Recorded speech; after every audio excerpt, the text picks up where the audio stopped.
ಬೇಕೇ ಬೇಕು ನ್ಯಾಯ ಬೇಕು. ಎಲ್ಲಿವರೆಗೆ ಹೋರಾಟ ಗೆಲ್ಲುವರೆಗೆ ಹೋರಾಟ ಎಲ್ಲಿವರೆಗೆ ಹೋರಾಟ ಗೆಲ್ಲುವರೆಗೆ ಹೋರಾಟ. ಯಾತಕ್ಕಾಗಿ ಹೋರಾಟ ನ್ಯಾಯಕ್ಕಾಗಿ ಹೋರಾಟ ಯಾತಕ್ಕಾಗಿ ಹೋರಾಟ ನ್ಯಾಯಕ್ಕಾಗಿ ಹೋರಾಟ. ಬೇಕೇ ಬೇಕು ನ್ಯಾಯ ಬೇಕು ಬೇಕೇ ಬೇಕು ನ್ಯಾಯ ಬೇಕು. We want justice we want justice we want justice. ಬೇಡವೇ ಬೇಡ ಬೇಡವೇ ಬೇಡ ಯುಜಿಸಿ ನಿಯಮ ಬೇಡವೇ ಬೇಡ ಬೇಡವೇ ಬೇಡ ಬೇಡವೇ ಬೇಡ ಯುಜಿಸಿ ನಿಯಮ ಬೇಡವೇ ಬೇಡ ಬೇಡವೇ ಬೇಡ ಬೇಡವೇ ಬೇಡ ಯುಜಿಸಿ ನಿಯಮ ಬೇಡವೇ ಬೇಡ ಬೇಡವೇ ಬೇಡ ಬೇಡವೇ ಬೇಡ ಯುಜಿಸಿ ನಿಯಮ ಬೇಡವೇ ಬೇಡ. ಸ್ನೇಹಿತರೆ, ಪಾರ್ವತಿ ತಾರಹಾಳ್ ಮೇಡಮ್ ಅವರು ಮಾತಾಡಿದ ಮಾತುಗಳಿರಲ್ವಾ, ಇದು ಒಡನಾಡದ ಮಾತುಗಳು ಅಂತ ನಾವೆಲ್ಲ ಭಾವಿಸಬೇಕಾಗಿದೆ. ನಾವೆಲ್ಲ ಉಪನ್ಯಾಸಕರಿದ್ದೀವಿ, ವಿದ್ಯಾರ್ಥಿಗಳ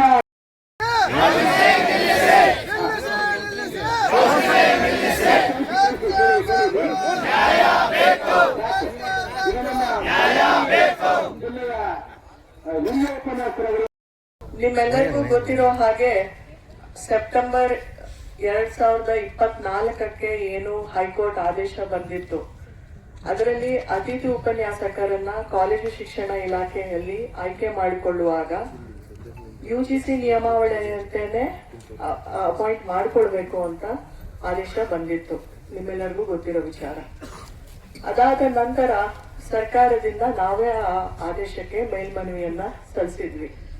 ಯಾಕೆ ಅಂತಂದ್ರೆ ನೀವೆಲ್ಲ ಈಗ ಏನು ಹೇಳ್ತಾ ಇದ್ದೀರಿ, ಇಷ್ಟು ವರ್ಷಗಳಿಂದ ಏನು ನಮ್ಮ ಇಲಾಖೆಯಲ್ಲಿ ಕಾರ್ಯನಿರ್ವಹಿಸಿರೋರು, ನಿಮಗೆ ಅನ್ಯಾಯ ಆಗಬಾರ್ದು ಮತ್ತು ನಿಮ್ಮ ಸೇವೆಯನ್ನ ನಾವು ಹಿಂದೆ ಪಡ್ಕೊಂಡಿದ್ರಿಂದ ನಿಮಗೆ ಅನ್ಯಾಯ ಆಗಬಾರ್ದು ಅನ್ನೋ ದೃಷ್ಟಿಯಿಂದ ನಾವು ಅಪೀಲನ್ನ ಕೂಡ ಫೈಲ್ ಮಾಡಿದ್ವಿ.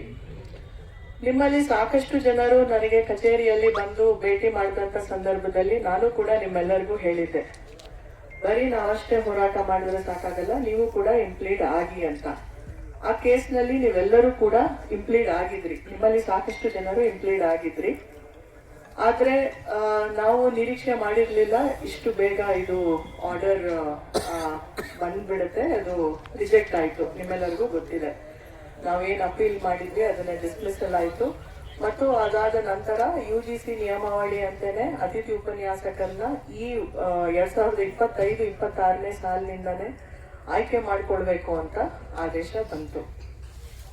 ಅದಾದ ನಂತರ ನಾವು ಕೇವಲ ಆಯ್ಕೆ ಪ್ರಕ್ರಿಯೆ ಅಷ್ಟೇ ಶುರು ಮಾಡಲಿಲ್ಲ, ಒಂದು ಸುಪ್ರೀಂ ಕೋರ್ಟ್ ನಲ್ಲಿ ಸ್ಪೆಷಲ್ ಲೀವ್ ಪಿಟಿಷನ್ ಅನ್ನ ಕೂಡ ಫೈಲ್ ಮಾಡಿದೀವಿ.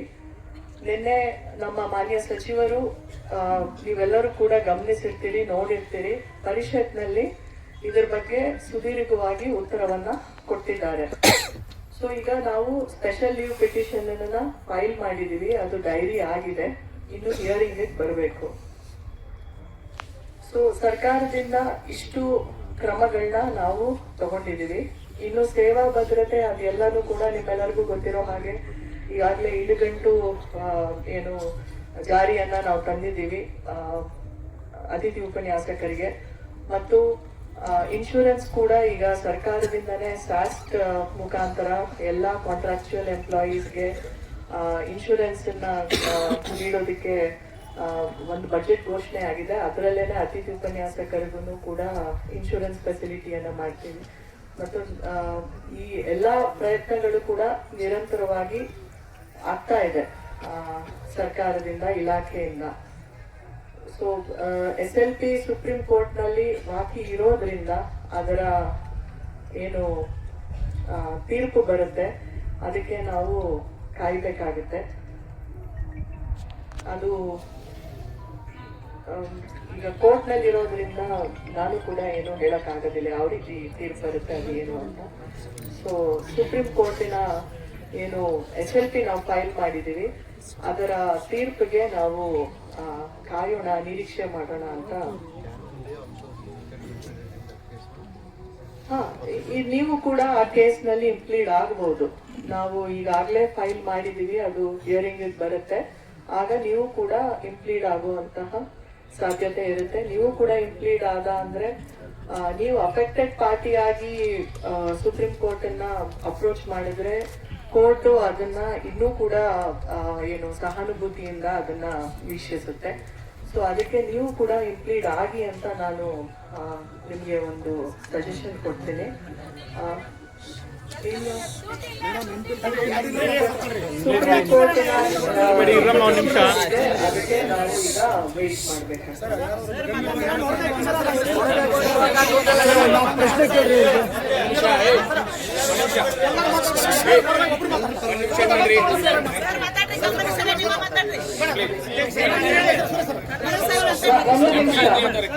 ಒಂದು ನಿಮಿಷ ಕೇಳಿ. 2009 ಎಂಫಿಲ್ ಬಗ್ಗೆ ನಿಮ್ಮೆಲ್ಲರಿಗೂ ಗೊತ್ತಿರೋ ಹಾಗೆ UGCಗೆ ನಾವು ಮಾರ್ಚ್ ನಲ್ಲಿ ಒಂದು ಕ್ಲಾರಿಫಿಕೇಶನ್ ಕೇಳಿದ್ವಿ. ಆ ಕ್ಲಾರಿಫಿಕೇಶನ್ ಈಗ ನಮಗೆ ಬಂದಿದೆ. ಅದರಲ್ಲಿ ನೆಕ್ಸ್ಟ್ ಸ್ಲೆಟ್ ನಿಂದ ಯಾವುದೇ ವಿನಾಯಿತಿ ಇಲ್ಲ ಎಂಫಿಲ್ಗೆ ಅಂತ ನಮ್ಗೆ ಕೊಟ್ಟಿದ್ದಾರೆ UGC. ಒಂದು ನಿಮಿಷ ಈಗ ನೋಡಿ, ಕೇಳಿಸ್ಕೊಳ್ಳಿ, ದಯವಿಟ್ಟು ಕೇಳಿಸ್ಕೊಳ್ಳಿ.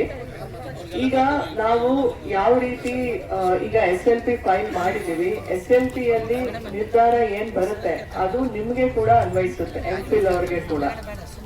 ಸೊ ಮತ್ತೆ ಹೌದು ರೀ, ನಾನ್ UGC ಅಂದ್ರೆ ಎಂಫಿಲ್ ಸೇರ್ಕೊಳುತ್ತೆ ಅದರಲ್ಲಿ. ಸೊ ಅದು ಒಂದು ನಿಮ್ಮೆಲ್ಲರಿಗೂ ಕೂಡ ನಾನು ತಿಳಿಸೋದಕ್ಕೆ ಇಷ್ಟಪಡ್ತೀನಿ. ಅದಲ್ಲದೆ ಕೂಡ ಮಹಾರಾಷ್ಟ್ರದಲ್ಲಿ, ಹರಿಯಾಣ, ಹಿಮಾಚಲ ಪ್ರದೇಶ, ತೆಲಂಗಾಣ ದೇಶಕ್ಕೆಲ್ಲ ರಾಜ್ಯಗಳದ್ದು ಕೂಡ ನೀವು ಹೇಳಿದಿರಿ ಈ ರೀತಿ ಗೆಸ್ಟ್ ಫ್ಯಾಕಲ್ಟಿದು ನೀತಿಯನ್ನ ರೂಪಿಸಿದ್ದಾರೆ. ಅದನ್ನ ಕೂಡ ಕರ್ನಾಟಕದಲ್ಲಿ ರೂಪಿಸ್ಬೇಕು ಅಂತ. ಅದನ್ನೆಲ್ಲ ನಾವು ಈಗ ಪರಿಶೀಲನೆ ಮಾಡ್ತೀವಿ, ಸ್ಟಡಿ ಮಾಡ್ತೀವಿ. ಮತ್ತು ವೆಸ್ಟ್ ಬೆಂಗಾಲ್ ಎಲ್ಲಿದೆಯೋ ನೀವು ಹೇಳಿ ಎಲ್ಲೆಲ್ಲಿದೆ ಅಂತ. ಸೊ ಅದನ್ನ ಕೂಡ ನಾವು ಪರಿಶೀಲನೆ ಮಾಡಿ ಒಂದು ಡಿಸಿಷನ್ ಅನ್ನು ತಗೊಳ್ಳೋದಕ್ಕೆ ನಾವು ಸರ್ಕಾರಕ್ಕೆ ಪ್ರಸ್ತಾವನೆಯನ್ನ ಕಾಲೇಜು ಶಿಕ್ಷಣ ಇಲಾಖೆಯಿಂದ ಕೊಡ್ತೀವಿ.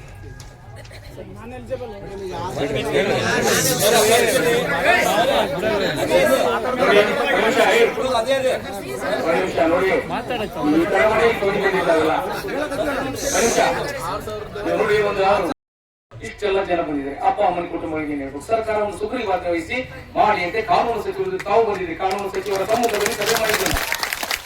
ನಮ್ಗೆ ಏನಾಗಿದೆ ಅಂತಂದ್ರೆ, ಯಾಕೆ ನಾವು ಜಡೀರ್ನೇ ಆಡ್ಕೊಂಡು ನೀವು ಚಿಂತನೆ ಮಾಡ್ಬೇಕಾಗಿತ್ತು. ಜನ ಕುಟುಂಬಗಳು ಬೇದಿ ಬೀಳ್ತಂತೆ ಅಂತೆಲ್ಲ ಬಹಳ ಸಾಮಾಜಿಕವಾದಂತ ಕಳಕಳಿಗಳಂತವ್ರು ತಾವೆಲ್ಲ ನಾನು ಗಮನಿಸಿದ್ದೇನೆ. ಹಲವಾರು ಸಾಮಾಜಿಕವಾದ ಕೆಲಸವನ್ನು ಮಾಡಿದಂತವ್ರು.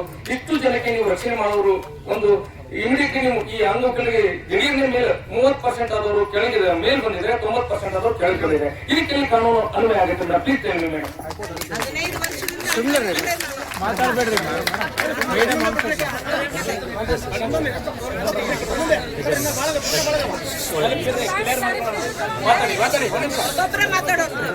ಒಬ್ಬೊಬ್ಬರೇ ಮಾತಾಡೋನ್ರಿ.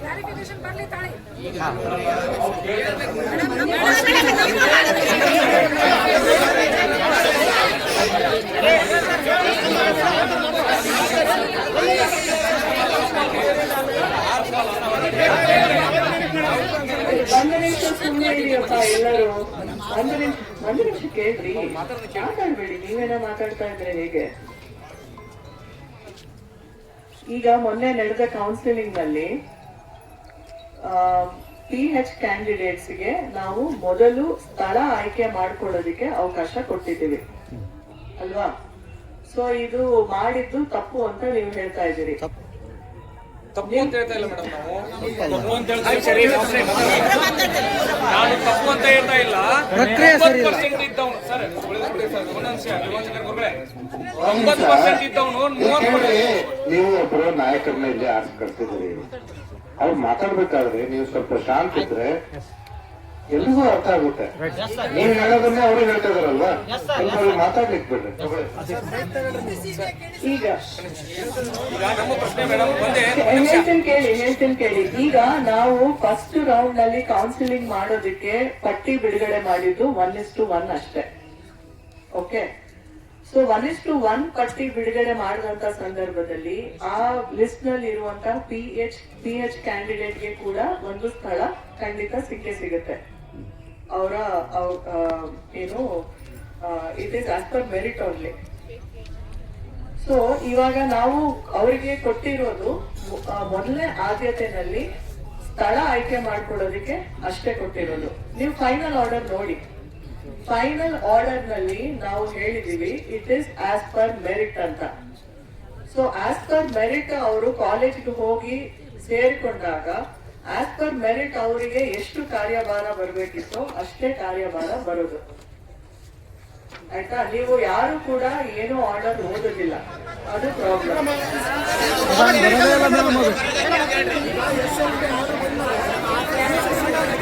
6,500 ಮಂದಿ ಕತ್ತಿ ಮೇಡಮ್, 6,500 ಮಂದಿ ಕತ್ತಿ ಏನದು ಹೇಳ್ರಿ ಅವ್ರಿಗೆ.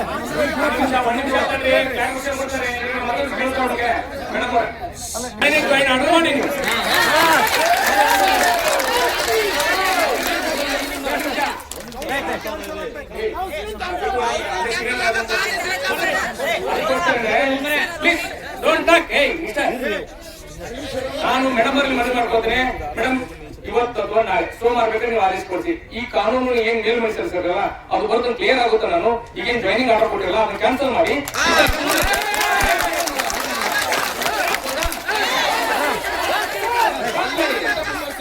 ಅಲ್ಲ ರೀ, ಅವ್ರ ಅಪ್ಪ ಅಮ್ಮ ಕೊಟ್ಕೊಂಡಾಗ ಅವ್ರು ಕೇಳಕ್ಕಾಗಲ್ಲ ನನಗೆ. ಏನಾದ್ರೂ ಮನುಷ್ಯ ಜೀವಾಣಿಗೆ ನೋಡಿ ತಪ್ಪಿಕೊಳ್ಳೋದಿಲ್ಲ ಮೇಡಮ್. ನೀವು ದಯಮಾಡಿ ತಪ್ಪಿಕೊಡಿ ನಾನು ಮಾತಾಡೋಣ. ನಮ್ಮ ಮನೆಗೆ ಮೇಡಮ್ ಮನವಿ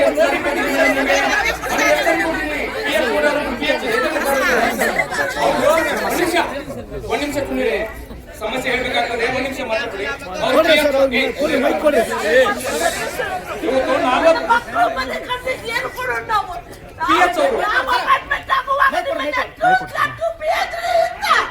ಇವತ್ತು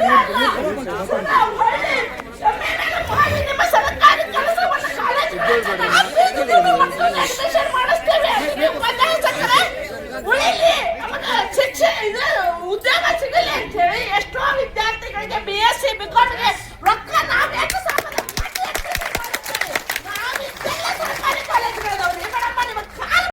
ಯಾಕಂದ್ರೆ ಬಹಳ ರೆಸ್ಪೆಕ್ಟ್ ಕೊಟ್ಟು ಮೇಡಮ್ ಅವರು ಕೆಲಸ ಮಾಡಿದ್ದಾರೆ. ನನಗೆ ಗೊತ್ತು ಮೇಡಮ್ ಅವರು ವೈಯಕ್ತಿಕವಾಗಿ ಒಳ್ಳೆ ಹೆಲ್ಪ್ ಮಾಡಿದ್ದಾರೆ. ಕೆಲವು ನಮ್ಮವರು ಅವ್ರಿಗೆಲ್ಲ ದರ್ಪತರ ಮಾಡಿದ್ರೆ, ಕೆಲವರು ಅನಾಮಿಕರು ಗೊತ್ತಿದೆ ನನಗೆ. ದಯಮಾಡಿ ನಾನ್ ತಮ್ಮಲ್ಲಿ ವಿನಂತಿ ಮಾಡ್ಕೊಳ್ತೇನೆ ಮೇಡಮ್, ಈ ಆದೇಶನ ಹೇಳಿದ್ರು ಈ ಕೋರ್ಟ್ ನ್ಯಾಯಾಲಯ ಒಂದ್ ಕಡೆ ಬರ್ಲಿ, ಒಂದ್ ಕಡೆ ಬಂದಕ್ಕೆ ನೀವು ಒಂದನ್ನೇ ಪಾಲಿಸಿದ್ರಿ, ಎರಡನೇದನ್ನೇ ಯಾಕೆ ಬರ್ತೀರಿ? ಕಾನೂನು ಸಚಿವರು ಪತ್ರ ಇದೆ ನನ್ನ ಕಡೆ. ಕಾನೂನು ಸಚಿವರು ಕೊಟ್ಟಂತ ಸಲಹೆನೇ ಯಾಕೆ ಬರೆದಿಲ್ಲ ಉನ್ನತ ಶಿಕ್ಷಣ ಇಲಾಖೆ? ದಯಮಾಡಿ ಇನ್ನೊಮ್ಮೆ ಕುಂತು ಮತ್ತೊಮ್ಮೆ ಸುದೀರ್ಘವಾಗಿ ಚರ್ಚೆ ಮಾಡಿ.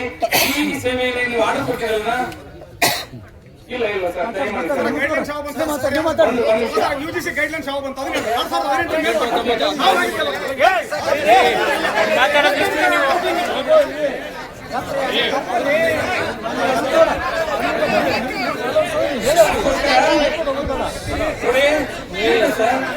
ಸಮಸ್ಯೆ ಅವ್ರಿಗೆ ಆದೇಶಿಸಬೇಕಾಗಿರುತ್ತೆ.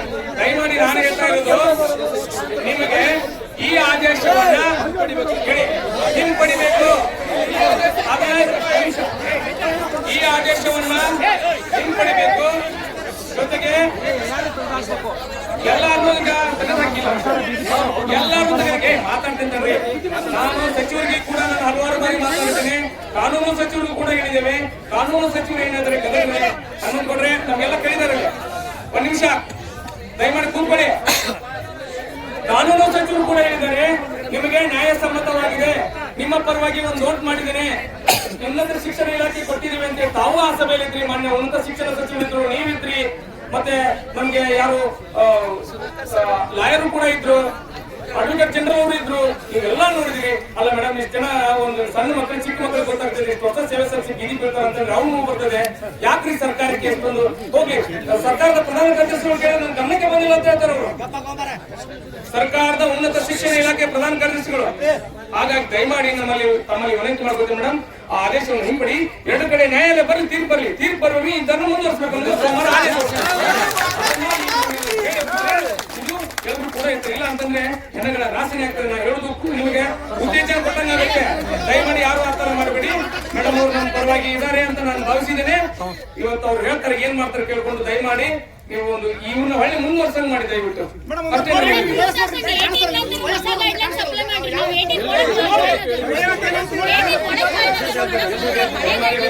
ವಿಷಯ ಗೊತ್ತಿದೆ.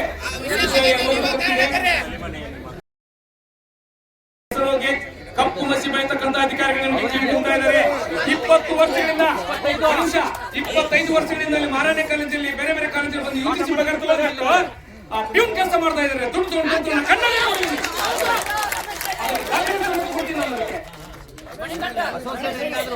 ಏನ್ರಿ ಒಂದು ಎಂಟ್ರಿ ಮಾಡಕ್ ಬರಲ್ಲ ಅಂತವ್ರು ಮತ್ತೆ ಮಾಡ್ಕೊಂತೀನಿ. ಹಾಗಾಗಿ ದಯವಿಟ್ಟು ವೇಟ್ ಮಾಡಿ, ಏನ್ ಹೇಳ್ತಾರೆ ಕೇಳೋಣ, ಮಧ್ಯೆ ಮಧ್ಯೆ ಮಾತಾಡಿ.